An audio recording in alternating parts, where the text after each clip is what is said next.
Hey, it's Kate with WTI, and if you want to live out your 70s dreams, check out this lava lamp from Kyzfy. This is a super high quality lava lamp. It is absolutely beautiful. It's right around 2 feet tall, so it's a really nice size.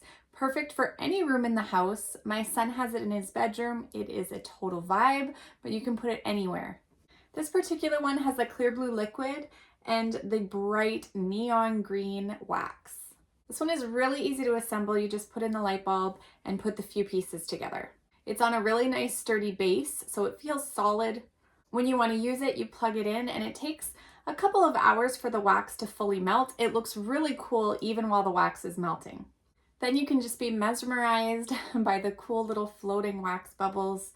It looks so cool. It's always a new shape and a new pattern, and I just love watching it. It's recommended to only leave it on about 10 hours a day. It does get really hot, so you want to make sure that it's out of reach of anybody who could burn themselves, but you're seriously going to enjoy looking at this. It also has a built-in light, so you can use it with the lights off completely. So if you're looking for a high quality lava lamp, this one checks all of the boxes. The center is tempered glass, the rest of it is aluminum alloy, high quality materials that you know will last the test of time. So I absolutely recommend it, and that's my point of view.